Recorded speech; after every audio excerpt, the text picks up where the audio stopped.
Assalamualaikum warahmatullahi wabarakatuh. Selamat datang di Cerita dari Selatan.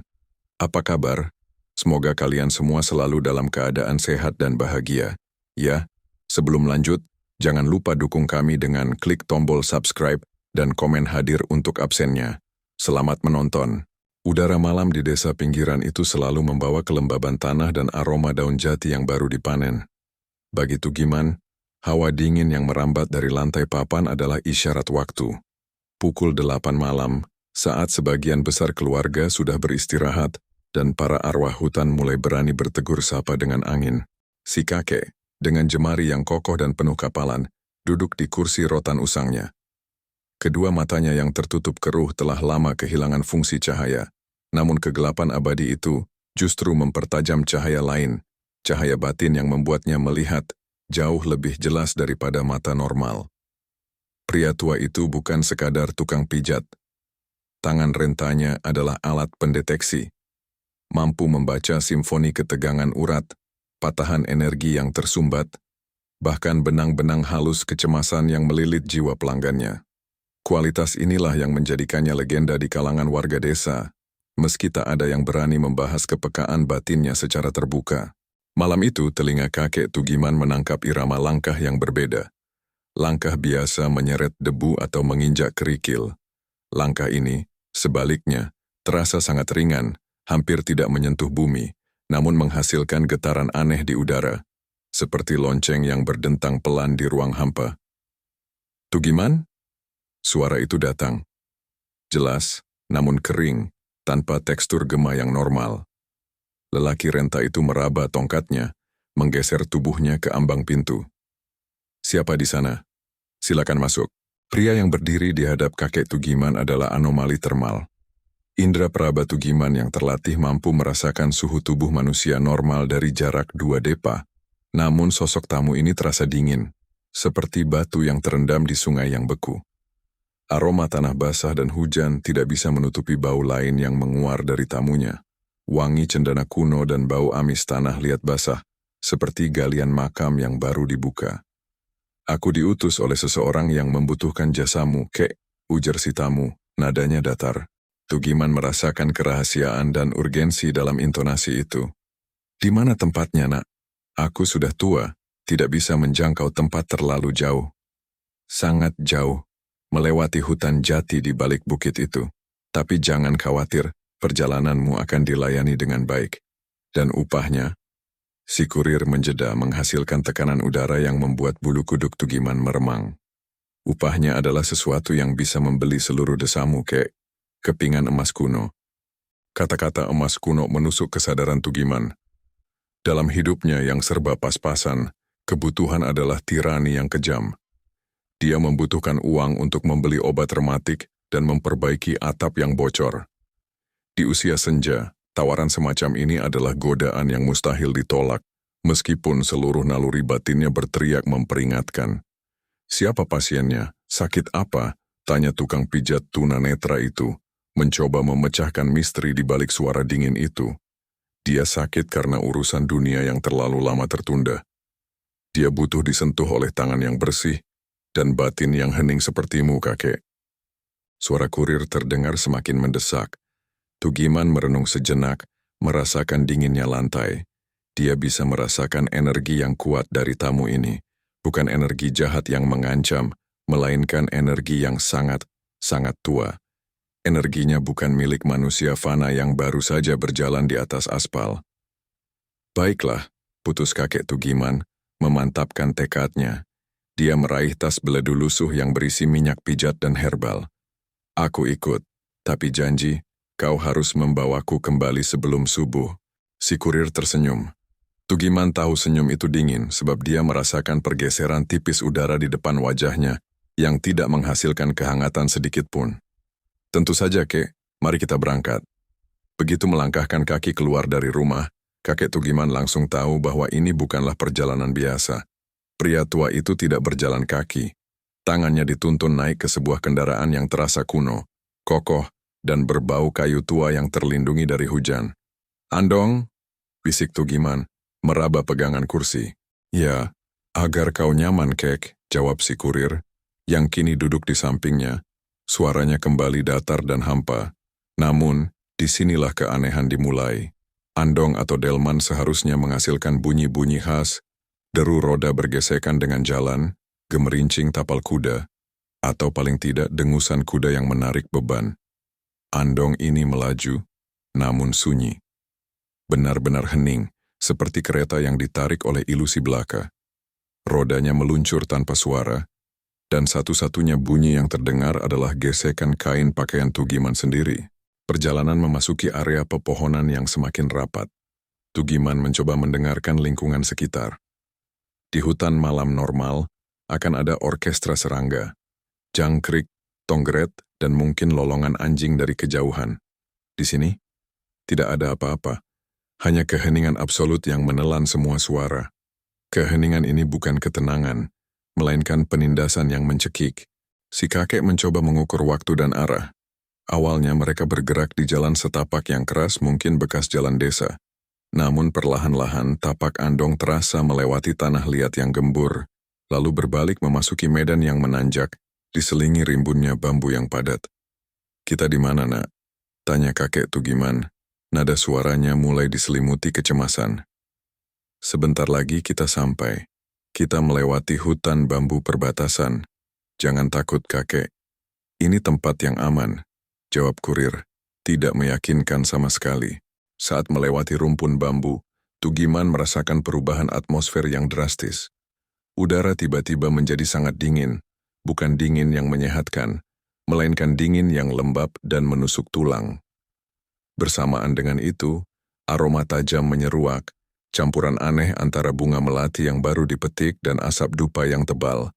Namun tidak ada percikan api atau kehangatan dari aroma itu.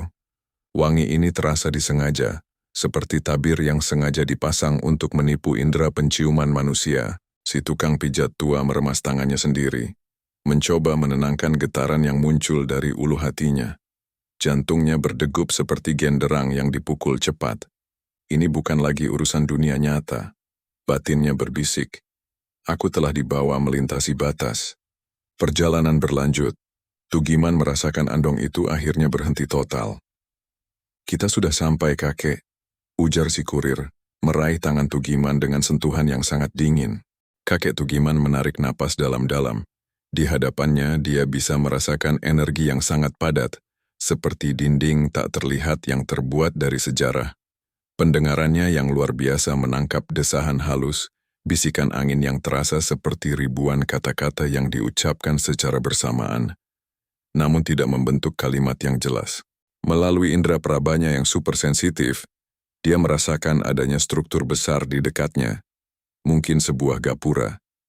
Si kakek meraba ke depan dan menemukan permukaan batu yang halus, dengan ukiran kuno yang memadat. Batu itu terasa licin dan suhunya jauh di bawah titik embun normal. Inilah gerbang. Saat memasuki batas gerbang tersebut, kakek Tugiman mendengar suara. Bukan satu atau dua, tapi banyak suara. Suara-suara yang menyambut dengan ramah, berbisik sopan. Selamat datang Tuan Pijat." Suara-suara itu lembut, merdu, dan teratur. Tapi sekali lagi, tidak ada gema, dan tidak ada variasi. Semuanya terdengar seragam, seperti paduan suara yang diciptakan oleh satu sumber yang sama. Keheningan total kini digantikan oleh suara yang terlalu tertata, suara sebuah kampung yang ramai namun tidak hidup. Tugiman menarik napas, menegakkan punggungnya. Mata fisik mungkin buta, tapi batinnya kini terbuka lebar, menyambut apapun yang menanti di kampung misterius ini. Dia hanya berharap bahwa kepingan emas kuno itu benar-benar sepadan dengan kengerian yang dia rasakan. Lelaki renta itu melangkah turun dari Andong yang hening. Begitu kakinya menapa, dia merasakan permukaan tanah yang aneh. Bukan tanah gembur, bukan pula aspal atau paving, melainkan sejenis bebatuan yang tertata sempurna, dingin dan bersih tanpa debu sedikit pun. Seperti tanah yang belum pernah disentuh oleh telapak kaki kotor manusia modern. Kurir dingin itu menuntun lengan kakek Tugiman, mengajaknya melintasi gapura tak kasat mata yang tadi diraba. Begitu melewati batas, energi spiritual di udara langsung mencekik. Si kakek merasakan bobot sejarah yang luar biasa, seolah-olah dia berjalan menembus lapisan waktu. Di sini, waktu terasa melambat, memuai menjadi keabadian yang sunyi. Melalui pendengarannya, Tugiman mulai membangun gambaran arsitektur kampung itu. Rumah-rumah di sekelilingnya terbuat dari kayu jati tua, bukan kayu yang baru dipotong, melainkan kayu yang telah terawetkan oleh waktu dan energi, berbau damar dan tanah yang kering. Rumah-rumah itu berjejer rapi, jaraknya identik satu sama lain, menciptakan simetri yang terlalu sempurna untuk sebuah pemukiman manusia. Di kampung gaib ini, dia mencium 3 hal secara dominan: aroma wangi melati dan dupa yang memuakan, bau air yang sangat dingin dari sumur batu, dan aroma logam kuningan yang samar. Suara-suara sambutan yang dia dengar di gerbang tadi kini berubah menjadi gumaman. Suara keramaian pasar, tawa anak-anak, gesekan sapu lidi di halaman, semua elemen kehidupan desa terdengar lengkap. Namun, kualitas suaranya sangat mengganggu. Setiap suara itu tidak memiliki cacat, tidak ada variasi volume yang wajar, tidak ada kesalahan nada. Suara tawa anak-anak terdengar seperti rekaman yang diputar berulang-ulang, setiap tawa identik dengan tawa sebelumnya. Ini adalah simulasi kehidupan, bukan kehidupan itu sendiri. Ini desa yang sangat terawat, nak. Puji Tugiman mencoba terdengar santai meskipun tengkuknya terasa kaku. Memang, kek. Kami menjaga warisan dengan baik, jawab kurir. Tidak sedikit pun ada kebanggaan dalam suaranya. Tugiman berjalan mencoba merasakan suhu dari makhluk-makhluk yang dilewatinya. Dia merasakan banyak anomali termal. Beberapa orang yang dilewati terasa sangat dingin, seperti patung es. Beberapa lagi terasa hangat, namun hangatnya itu statis, seperti panas dari bara yang sudah mati. Tak satu pun memiliki suhu tubuh normal manusia yang berdenyut. Perjalanan menuntunnya melalui jalan setapak utama. Tugiman meraba dinding sebuah rumah yang dilewati. Kayunya halus, tanpa serabut kasar, tanpa celah, seolah-olah rumah itu baru diukir kemarin sore. Lalu, telinganya menangkap suara air mengalir di kejauhan, suara sungai yang mengalir deras. Namun suara itu tiba-tiba terputus, seolah kasetnya habis, lalu berulang lagi dari awal. Si kakek menyadari batinnya tertekan. Keindahan dan ketenangan yang disajikan kampung ini adalah kedok. Ini adalah perangkap yang diciptakan untuk menenangkan indera, sementara batin perlahan-lahan ditarik ke dalam jurang kengerian. Kebutaan fisik kakek Tugiman menjadi anugerah. Jika dia bisa melihat dengan mata normal, mungkin dia sudah lari ketakutan melihat penampilan sesungguhnya dari para penghuni kampung ini. Mereka berhenti di depan sebuah rumah yang paling besar. Aromanya paling kuat, perpaduan bunga dan kemenyan, dengan sedikit sentuhan minyak atsiri yang mahal. Kurir membuka pintu dan untuk pertama kalinya, Tugiman merasakan pergerakan udara yang nyata. Udara di dalam rumah itu terasa lebih tua dan lebih pengap, menyimpan napas yang sudah usang. Pasienmu sudah menunggumu, kakek, bisik kurir. Semoga kau bisa memberinya ketenangan. Tugiman merasakan kurir itu mundur, meninggalkan si tukang pijat tunanetra sendirian di ambang pintu sebuah misteri yang sangat tua, berhadapan langsung dengan pasien yang sakit karena urusan dunia yang terlalu lama tertunda.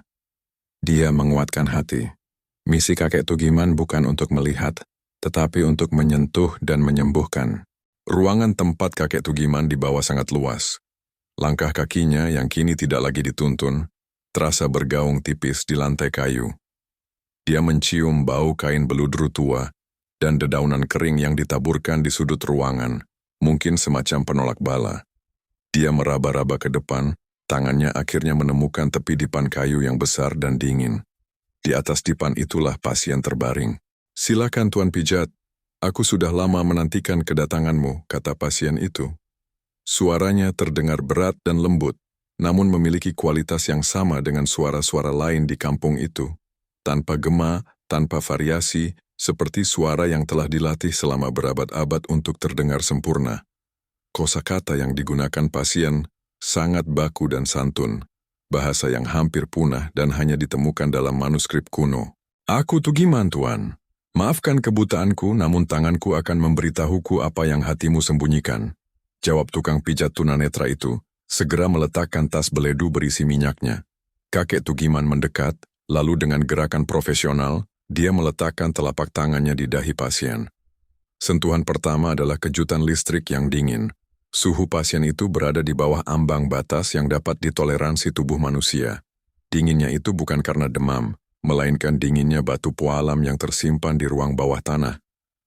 "Dingin sekali, Tuan," ujar Tugiman, sedikit terkejut. "Dingin karena raga ini sudah terlalu lama tidak bergerak. Dan dunia luar terlalu panas, Tuan Pijat," jawab pasien, menghela napas yang terdengar panjang dan berbobot, namun tidak menghasilkan udara hangat.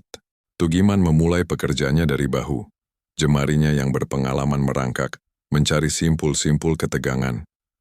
Pada manusia normal, dia akan menemukan otot yang keras karena stres, atau lembek karena kelelahan. Pada pasien ini, otot-ototnya terasa kencang dan padat, namun teksturnya aneh, menyerupai akar kayu yang mengeras karena fosilisasi. Ini bukan otot yang digunakan untuk bekerja, melainkan otot yang ditahan dalam posisi sempurna selama ratusan tahun. Saat memijat leher, kakek Tugiman merasakan sesuatu yang lebih menyeramkan. Di bawah lapisan kulit yang dingin itu, alih-alih menemukan aliran darah yang berdenyut, dia merasakan getaran statis yang halus, seperti kabel tebal yang dialiri listrik tegangan rendah. Tidak ada denyut nadi yang hidup, namun ada energi yang bergetar. "Kau menanggung beban yang sangat berat, Tuan," kata Tugiman, mencoba mengarahkan percakapan.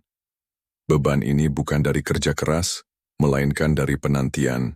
Pasien tertawa kecil, tawa yang sama sekali tidak memancarkan keceriaan. "Kau memang luar biasa, Tuan Pijat. Ya, penantian. Penantian untuk melihat kembali dunia yang kami tinggalkan. Namun tidak bisa kami lupakan. Ceritakan padaku, Tuan Pijat. Bagaimana kabarnya raja yang berkuasa di kotamu? Apakah istananya masih berdiri megah?" Tugiman tersentak.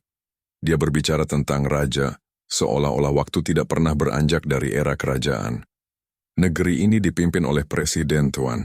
Bukan raja, sudah sangat lama," jawab Tugiman, berhati-hati. "Presiden? Sebuah nama yang baru." Pasien merenung sejenak. "Dunia memang berubah begitu cepat. Kami di sini hanya berusaha mengabadikan apa yang sempat kami cintai." Kakek Tugiman pindah ke bagian kaki. Dia merasakan kaki pasien itu sangat panjang, dingin, dan tulang keringnya terasa halus seperti kayu yang sudah diamplas. Dia memijat urat betis pasien, dan disitulah rasa takutnya memuncak. Saat jarinya menekan titik tertentu, pasien itu mendesis. Tetapi desisannya bukan desisan sakit biasa, melainkan suara angin kencang yang lolos dari celah sempit. Dia merasakan energi dingin pasien itu merambat masuk melalui pori-pori kulitnya, mencoba mengambil kehangatan dan vitalitas yang dimiliki tukang pijat tunanetra itu. Tugiman mengeraskan tekadnya, menutup batinnya, dan fokus pada keahliannya. "Aku di sini bekerja, menukar tenaga dengan upah, bukan menukar jiwa," janji tukang pijat tunanetra itu pada dirinya sendiri. Dia memijat, memusatkan semua energinya pada pelepasan ketegangan yang sudah membatu. Perlahan, pasien itu menjadi tenang, dinginnya mereda sedikit, dan getaran statis di tubuhnya melunak. Setelah 1 jam yang terasa seperti 1 malam penuh, Tugiman menarik tangannya. "Sudah selesai, Tuan," katanya. Napasnya sedikit terengah. "Semoga ringan beban yang kau pikul." Pasien itu tersenyum puas, kali ini senyum yang sedikit lebih tulus membawa rasa terima kasih yang mendalam. "Kau adalah anugerah, Tuan Pijat, datang dari dunia yang berbeda, namun membawa kehangatan yang telah lama hilang di sini. Mari, kuberikan upahmu." Pasien itu menggeser tubuhnya yang dingin, memberikan isyarat kepada kakek Tugiman untuk mendekat. Dari bawah bantal yang berbau melati, pasien mengeluarkan sebuah kantong kain.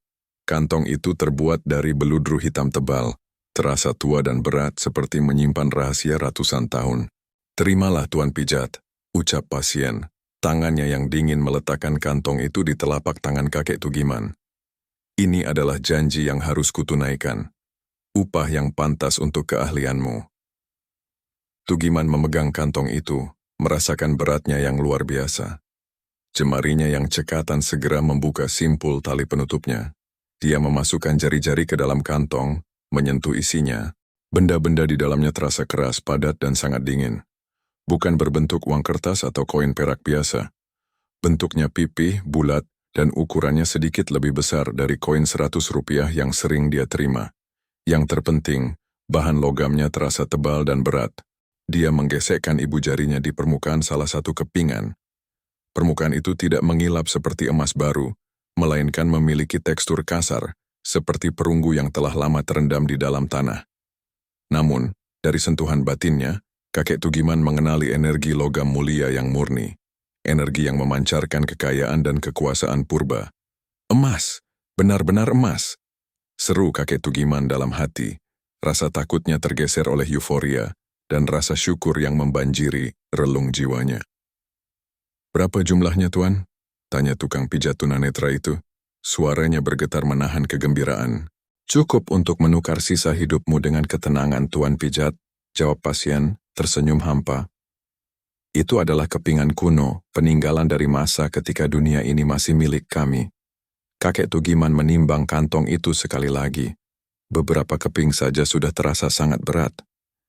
Dia membayangkan atap rumah yang diperbaiki, obat rematik yang tak akan pernah habis, dan sisanya bisa dia wariskan kepada cucu-cucunya.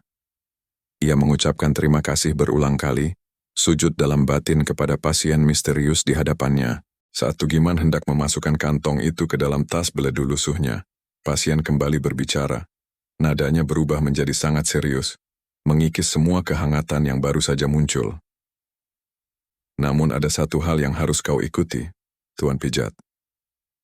"Satu janji," kata pasien itu.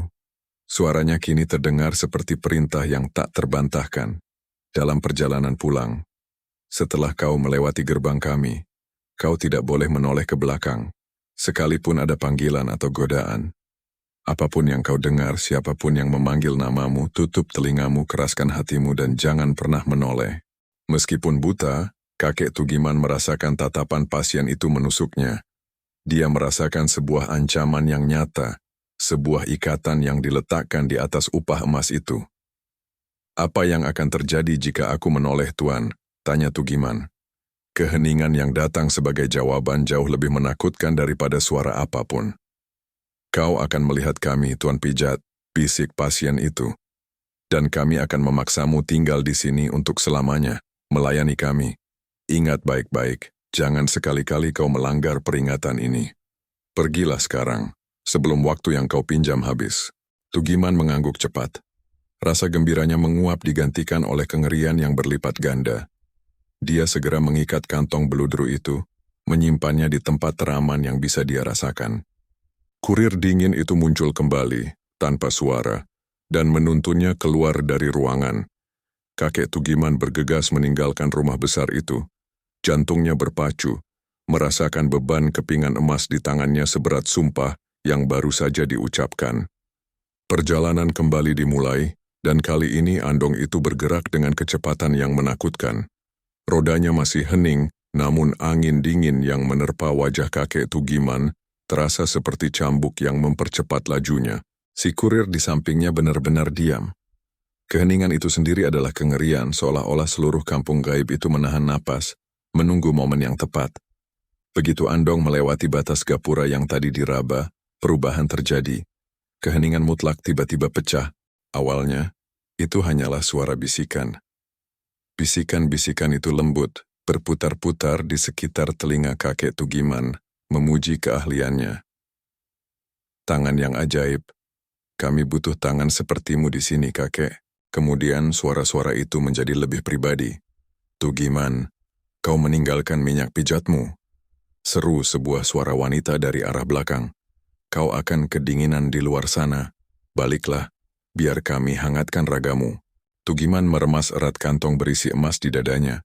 Dia memejamkan mata, memusatkan pendengarannya pada suara roda andong dan detak jantungnya sendiri. Dia mencoba berpegangan pada kenyataan, tapi kenyataan itu kini dikepung oleh ilusi yang sempurna. Godaan datang dalam bentuk yang paling menyentuh. Tiba-tiba dia mendengar suara yang sangat familiar, suara seorang anak kecil yang merengek. Itu suara mendiang cucunya yang sudah lama meninggal memanggil, "Kakek, jangan pergi, bawa aku ikut denganmu."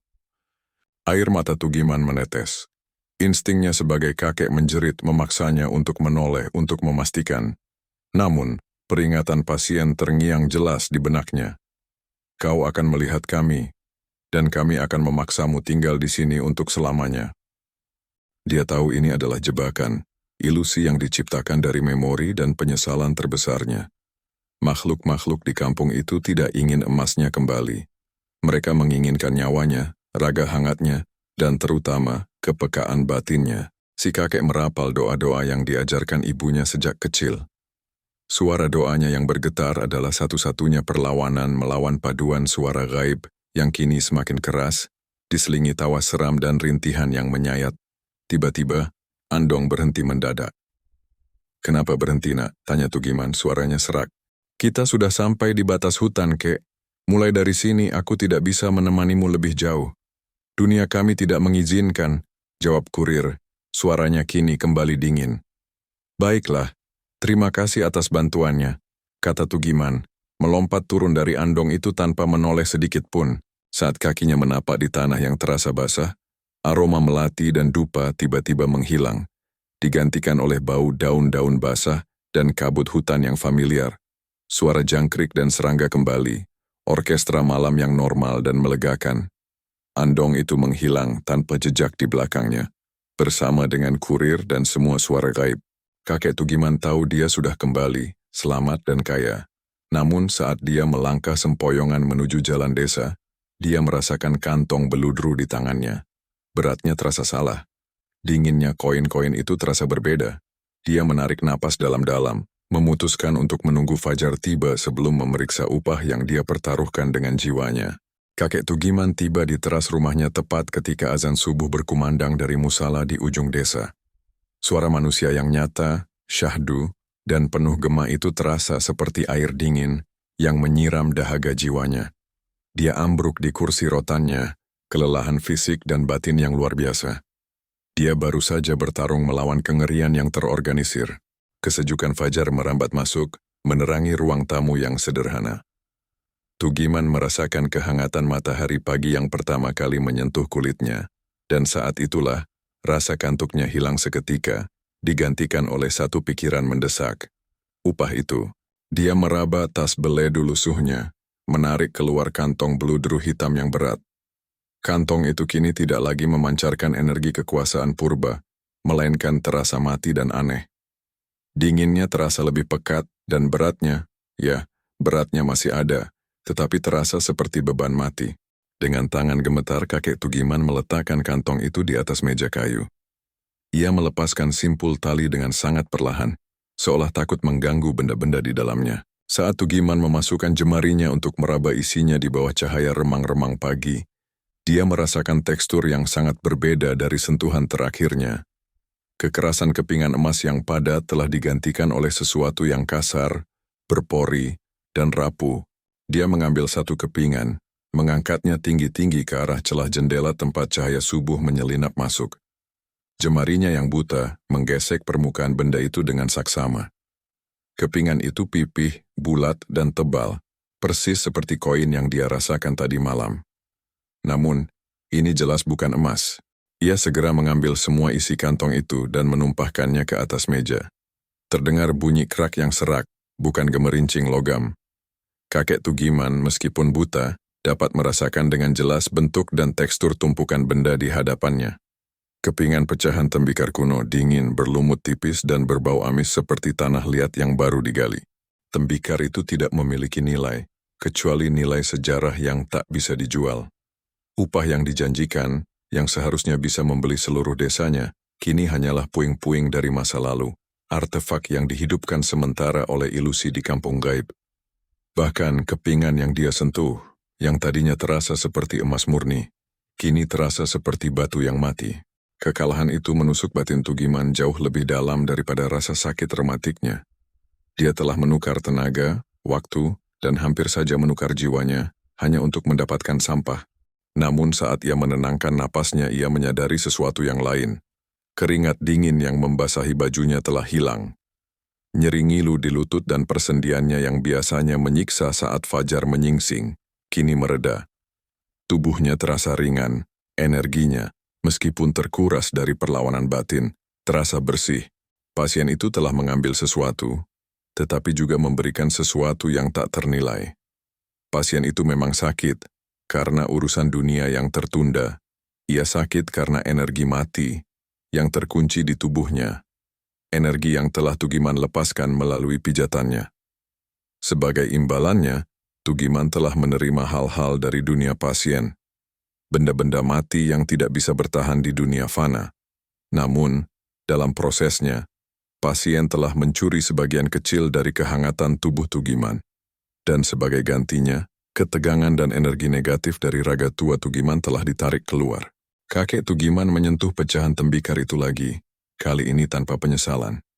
Dia telah kehilangan kekayaan materi yang diimpikannya, tetapi ia telah memenangkan sesuatu yang lebih berharga, sisa umur yang lebih ringan, dan pengetahuan abadi bahwa dia bisa melintasi batas antara dua dunia, dan kembali tanpa menoleh. Dia mengambil satu pecahan tembikar terberat, mengikat sisanya kembali ke dalam kantong beludru, dan menyimpannya di bawah bantal.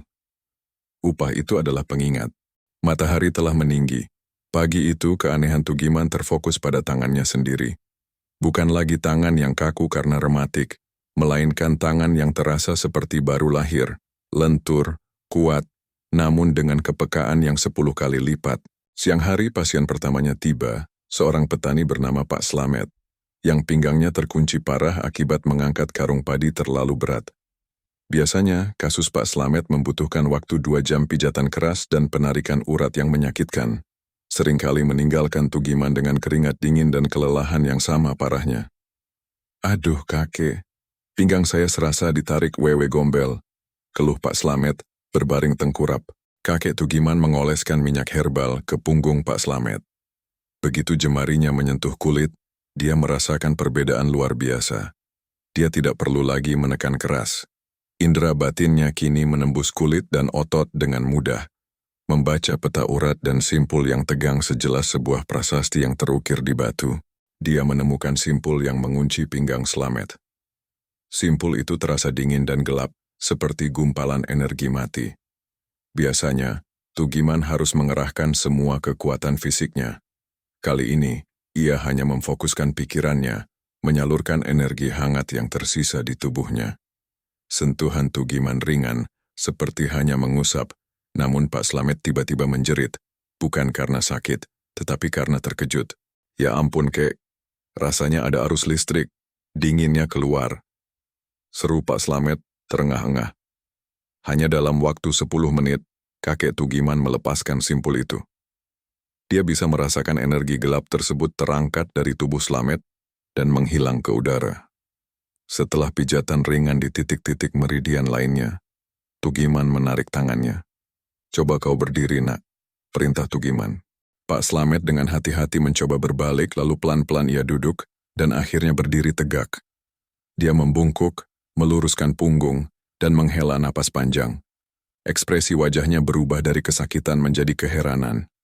"Sudah hilang, kek. Hilang sama sekali. Padahal ini biasa sakit 3 hari 3 malam. Pak Slamet meraba pinggangnya, tidak percaya. "Keajaiban apa ini, kek?" Kakek Tugiman tersenyum tipis. Ini bukan keajaiban, melainkan harga dari perjalanannya ke dunia gaib. Pijatannya kini telah menjadi murni, tidak terhalang oleh rasa sakit dan energi statisnya sendiri. Ia telah menyerahkan beban fisik pribadinya dan menerima pemurnian energi sebagai gantinya. Dia menjadi instrumen penyembuhan yang lebih sempurna. Setelah Pak Slamet pulang dengan membawa kisah penyembuhan ajaib Tugiman, si kakek kembali duduk di kursi rotannya. Dia merogoh di bawah bantal dan menyentuh pecahan tembikar dingin itu. "Mereka tidak memberiku kekayaan dunia, tetapi mereka memberiku kekayaan batin," pikirnya. Kini, Tugiman menyadari, meskipun upah emasnya fana, perjalanannya tidak sia-sia. Dia kembali sebagai versi yang lebih baik dari dirinya sendiri. Seorang tukang pijat yang, karena kebutaannya, kini benar-benar dapat melihat penyakit dan menyembuhkannya dalam waktu singkat. Namun, kepingan tembikar itu juga berfungsi sebagai peringatan. Dia telah menarik perhatian kekuatan yang sangat tua, dan batas antara dunia fana dan gaib yang pernah ia langgar, kini terasa jauh lebih tipis. Tugiman tahu, cepat atau lambat, dia mungkin akan dipanggil lagi. Beberapa minggu berlalu sejak malam di kampung gaib. Desa Tugiman menjadi tujuan utama bagi mereka yang mencari kesembuhan. Pijatan 10 menit kakek Tugiman menjadi legenda. Orang-orang rela antre dari subuh, membawa bingkisan ayam panggang dan hasil bumi. Meskipun kakek Tugiman tidak pernah menerima bayaran uang, melebihi tarif normalnya yang sederhana. Tubuh Tugiman memang bebas rematik, namun harga dari anugerah itu adalah kelelahan yang berbeda. Ia tidak lagi lelah secara fisik, melainkan lelah secara batin. Setiap kali tangannya menyentuh simpul energi gelap, sebagian kecil vitalitas hangatnya terhisap keluar untuk menetralkan energi mati tersebut. Pijatan cepatnya adalah pedang bermata dua. Ia menyembuhkan dengan cepat, tetapi pengisian ulang energinya melambat. Semakin banyak ia menyembuhkan, semakin tipis batas antara raganya dan dinginnya dunia pasien. Malam itu setelah seharian memijat 15 orang, rekor baru baginya. Tugiman ambruk di pembaringannya. Dia meraih pecahan tembikar kuno yang disimpan di bawah bantalnya. Benda itu kini terasa seperti es murni. Dinginnya tembikar itu tidak lagi sekadar suhu, melainkan sensasi yang menyerap panas. Saat ia memegang pecahan tembikar itu, ia mencium aroma. Awalnya samar, lalu menjadi kuat, memuakkan, campuran melati dan kemenyan yang mendominasi kampung gaib. Di kejauhan, telinga kakek Tugiman menangkap suara-suara. Suara andong yang hening. Itu bukan suara biasa, tetapi getaran di udara yang dulu membawanya pergi. Andong itu kembali, batinnya berbisik, panik. Lalu kepingan tembikar di tangannya berdengung halus mengirimkan resonansi langsung ke dalam batin Tugiman. Dia mendengar sebuah suara yang jelas, lebih tegas dari pasien pertama, namun dengan keagungan yang sama. Tuan Pijat, kami berutang, dan utang harus dibayar dengan jasa yang berulang. Suara itu berbisik, menggema langsung di ruang batinnya, memotong semua suara normal di desa. Energi yang kau berikan pada pasien pertama kami hanya menahan penuaan. Ia butuh dihidupkan kembali, Tuan Pijat. Kau harus kembali. Sekarang. Kali ini Tugiman tidak merasakan godaan tetapi perintah. Makhluk-makhluk di dunia seberang itu telah memahami bahwa hadiah terbesar yang mereka miliki untuk ditawarkan kepada manusia fana bukanlah emas, melainkan pemurnian batin yang berharga. Dan karena Tugiman menerima anugerah itu, ia secara tidak sadar telah menandatangani kontrak layanan seumur hidup. Kakek Tugiman menutup pecahan tembikar itu dengan tangan satunya, meremasnya kuat-kuat. Ia merasakan dinginnya mencoba menembus pertahanannya. Aku tidak datang untuk menjadi pelayan. Aku datang untuk menukar jasa dengan upah. Dan upah itu telah kau bayar. Teriak Tugiman ke dalam kegelapan. Suara di batinnya tertawa. Tawa hampa tanpa kegembiraan. Upah itu adalah sampah yang tidak bisa bertahan di dunia fana. Itu hanya ilusi. Jasamu, Tuan Pijat, itulah yang nyata. Kami akan menunggu. Selama kau memiliki sisa kehangatan manusia, ikatan ini tidak akan terputus. Tidurlah, Tuan Pijat. Tapi bersiaplah, kami akan memanggilmu lagi, dan kali ini, andong itu akan berhenti di depan pintumu. Tugiman menarik napas, menyembunyikan pecahan tembikar itu jauh di dalam peti. Ia tahu, meskipun batas antara dua dunia tipis, dia telah menguatkan tekadnya. Dia telah kembali sekali, dan dia tidak akan kembali lagi. Namun, ia tidak bisa mengabaikan bisikan dingin yang kini mulai membisikkan janji atau ancaman bahwa dia adalah milik mereka. Tukang pijat tunanetra itu kini harus menjalani sisa hidupnya dalam kewaspadaan, menunggu panggilan kedua dari batas tipis. Keesokan harinya, tekad kakek Tugiman mengeras. Panggilan dari batas tipis itu telah menghancurkan ketenangan yang baru ia nikmati. Dia tahu, selama pecahan tembikar itu ada, dia terikat. Itu bukan sekadar upah yang tak berharga, melainkan jangkar batin yang menautkannya pada keberadaan pasien yang dingin. Tugiman bangkit, tubuhnya terasa ringan, namun batinnya penuh amarah yang tenang. Dia merogoh peti kayunya, mengambil kembali pecahan tembikar. Benda itu, bahkan di bawah sinar matahari pagi, memancarkan dingin yang mencekik, seolah menyerap seluruh kehangatan di sekitarnya. Ia membawa pecahan tembikar itu ke halaman belakang, yang penuh dengan tumpukan kayu bakar dan batu-batu besar. Kau adalah janji palsu dan ikatan setan. gumam Tugiman. Aku akan memutusmu. Dengan segenap kekuatan yang ia miliki, ia mengayunkan batu besar yang biasa ia gunakan sebagai alas memotong kayu, menghantamkan ke kepingan tembikar yang diletakkan di atas batu datar lain. Krak! Batu besar itu retak, mengirimkan getaran tajam ke lengan kakek Tugiman. Namun kepingan tembikar itu utuh, bahkan tidak tergores. Sebaliknya, dari titik tumbukan itu, muncul cahaya biru dingin yang singkat, diikuti oleh gelombang dingin yang menusuk. Tugiman terhuyung mundur. Dia merasakan aroma melati dan dupa tiba-tiba memenuhi halaman, menenggelamkan bau tanah dan kayu yang normal. Kau tidak bisa menghancurkan janji, Tuan Pijat. Sebuah suara, kali ini lebih tenang dan berwibawa, berbisik langsung di benaknya, bukan melalui telinga. Kau adalah instrumen, dan instrumen tidak bisa menghancurkan diri sendiri. Tugiman menyadari kesia-siaan usahanya. Tembikar itu bukan terbuat dari tanah liat biasa. Ia terbuat dari substansi dunia lain yang kebal terhadap kekuatan dunia fana. Dia kembali menyimpan pecahan itu, tetapi ia tidak menyembunyikannya. Ia meletakkannya di sudut meja, tempat ia bisa mengawasinya. Sejak saat itu batas antara kedua dunia menjadi kabur. Setiap pasien yang datang ke rumah Tugiman, meskipun sembuh dengan ajaib, membawa serta sedikit sisa dingin ke dalam rumah itu. Tugiman juga mulai melihat dengan mata batinnya. Di sudut-sudut ruangan, di balik keramaian antrean pasien, ia melihat bayangan yang terlalu rapi, terlalu diam. Itu adalah para pengawas dari kampung gaib. Mereka tidak bergerak, mereka hanya mengamati, bersembunyi di dalam simetri kegelapan. Suatu sore, seorang anak kecil yang kakinya terkilir datang. Saat Tugiman menyentuh kaki anak itu, dia tidak hanya merasakan urat yang bergeser, tetapi juga mendengar gumaman dari pasien pertama, gumaman yang memuji, "Lihatlah kakek, kau menjadi semakin sempurna. Kehangatanmu saat disalurkan adalah kehidupan bagi kami yang mati." Perasaan dimanfaatkan dan dicuri membakar jiwa Tugiman. Dia tahu, dia tidak bisa lari selamanya.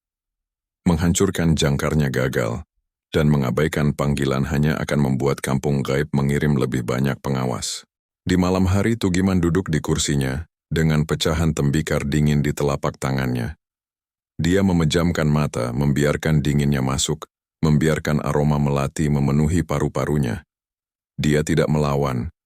Dia mendengarkan, dan seperti yang pasien janjikan dia mendengar lagi. Suara roda kayu yang menggelinding senyap tanpa tapal kuda, tanpa deru. Suara andong hening itu tidak lagi datang dari kejauhan. Suara itu berhenti tepat di depan rumahnya. Kakek Tugiman membuka matanya, dan dengan tangan yang kini sama dinginnya dengan pecahan tembikar yang ia genggam, ia mengambil tas beledu usangnya. "Baiklah," bisik Tugiman ke dalam kegelapan.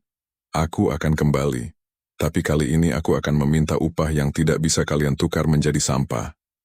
Dia melangkah keluar dari pintu, siap untuk menaiki andong dan memulai perjalanan keduanya, bertekad untuk memenangkan kembali kebebasan yang telah ia pertaruhkan.